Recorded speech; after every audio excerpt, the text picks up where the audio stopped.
It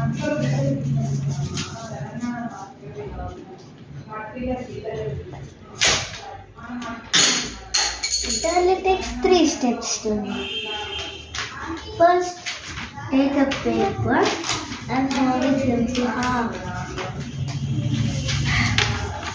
Second, you need to cut the paper.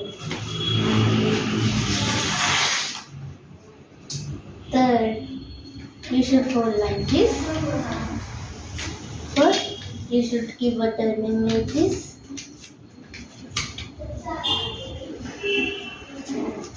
Fifth,